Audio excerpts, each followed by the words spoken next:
Hey everyone, welcome again to my channel. Today I'm taking you with me to Lillo Boek Village, or translated to English, Lillo Book Village, which is, as the name says, a village full of books. But before we dive into that book Valhalla, if you're new to my channel, hi, welcome to Quillscene.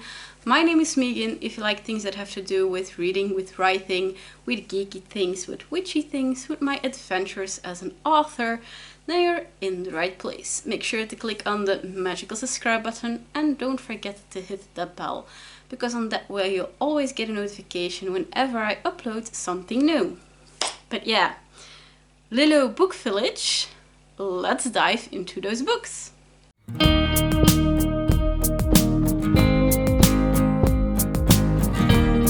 Fun story, Lillo Book Village actually exists for a few years now, and back in the day it actually was hosted every month. Now Lillo is a really small village near the harbour of Antwerp and also the nuclear power plant of Doel.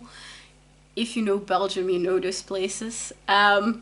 And it's really a really small village. It has like one small church and two like cafes that are like on the same little square and like right across from each other.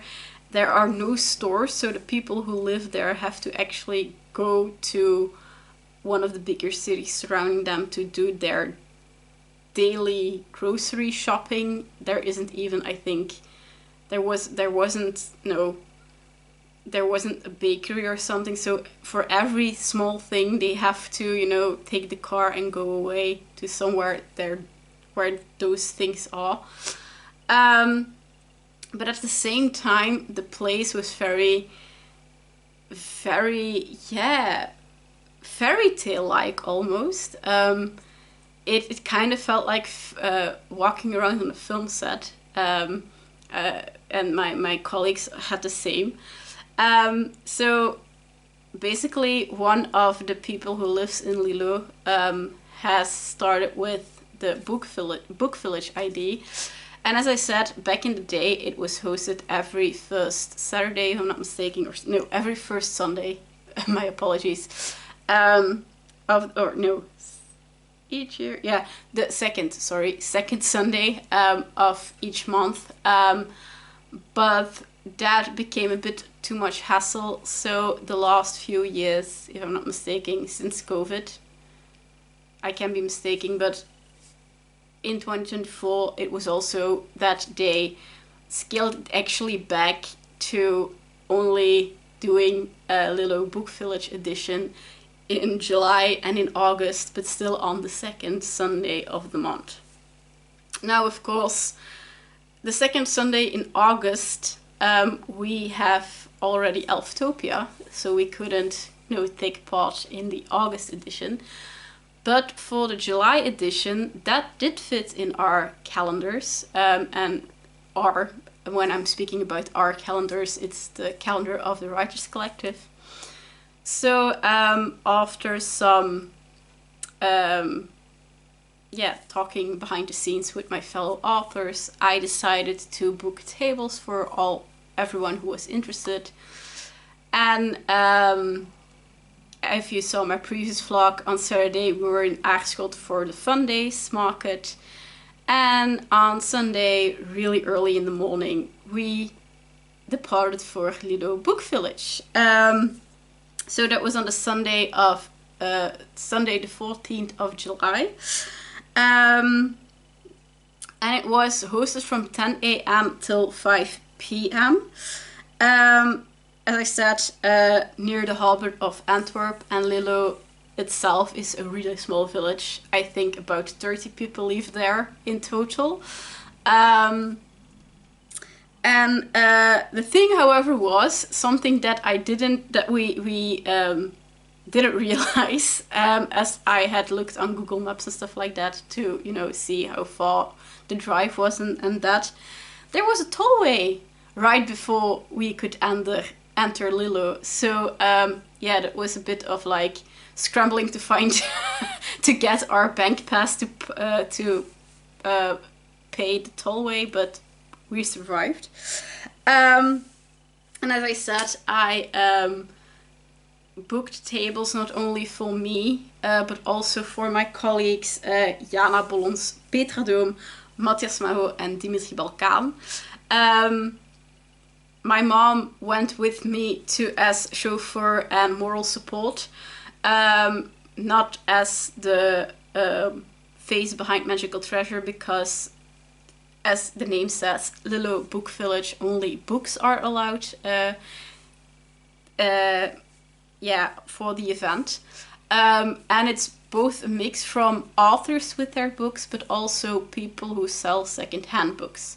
And I'm telling you, it's a vibe. It's very fun. As I said, it's a very fairy tale-like setting with the small village, and then that same village just filled with books and even more books. There were even books until in the church. The entire church was even converted to a bookstore, which was very cool. The thing, however, about Lillo Boekendorp that you should, Boekendorp/Book Village, that you should know is they don't allow tents. They do allow umbrellas, but no tents. And that made me a bit nervous because if you know the Belgian weather, you know that we get a lot of rain, even when it's summer. 2024 was one of the most rained out summers ever. So I was very nervous that, we would get rain over us. Because, you just had your table where you put your books on, and then you could bring a plastic cover to put over it if it began to rain. But if it pours, your books are ruined. So that was a bit of a stress point, but we decided to take the chance, and luckily we had a sunny day. But again, even there we missed the tents, because even when it's sunny, tents help to keep you, out of the sun. Because in the sun it became quite hot. Luckily my part of the table, my table was like right next to a tree, so I had a lot of shadow. So here was my table, and then like the tables of the others. So they often came to stand at my booth, at my table, to take some advantage of the shadow. But yeah, it was a very, very fun vibe to be in Lillo, actually.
very dreamlike, a village full of books. I still get happy about it.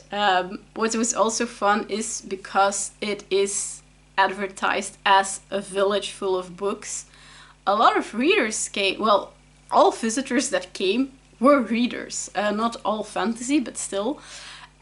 So we met a lot of new readers, a lot of people that came to talk to us. We sold also a few books, so that's always fun.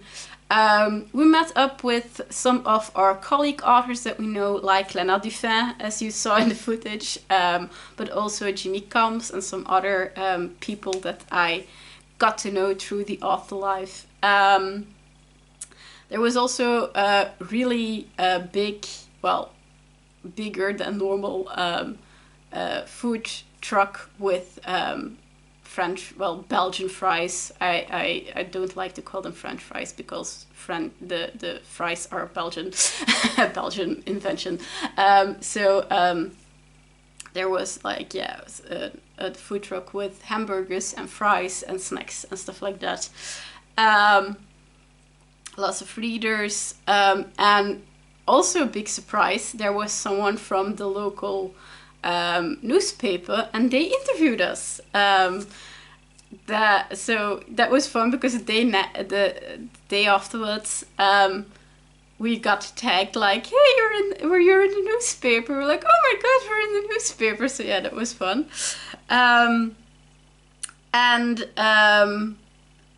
Yeah, the big surprise was that because Lillo Boek is, again, a village filled with books, both books sold by authors as secondhand books, but it's open to all genres. So, of course, the public that walks around are readers, but not all of them are fantasy readers. But it was a nice surprise to actually discover that even in that sea of readers, there was a big part of fantasy readers. So that was fun.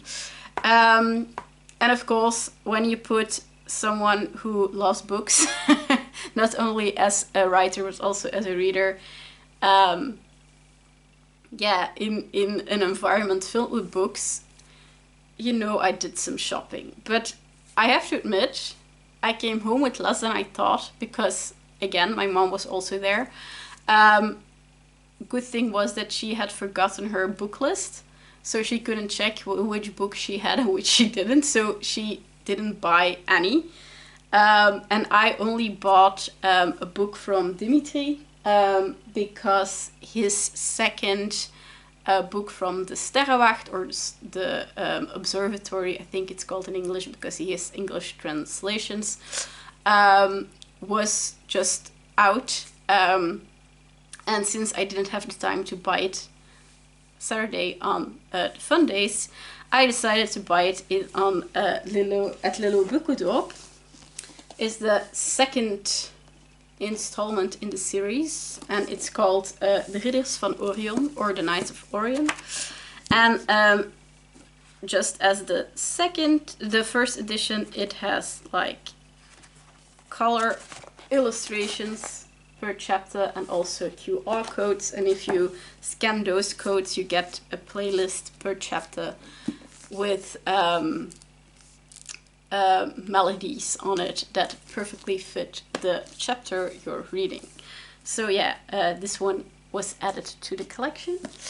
Again, I need to rearrange my bookshelves because I started with like one shelf for the books of my colleague authors, and by now there are like 3 to 4 shelves filled with books by my colleague authors, the people that I know personally, Belgian authors. So yeah, that's also one of the things I have to do eventually. But that was it for Lillo Boekendorp. Thank you guys so much for watching. If you like this vlog, please leave a thumbs up or a comment down below. Your feedback helps me more than you know, because it also helps my channel grow and also gives me a bit more motivation, to keep vlogging and making these videos. And with that being said, I hope I see you guys soon for another video. That will probably be a bookish video, a magical video, but probably an on-the-go video. Bye!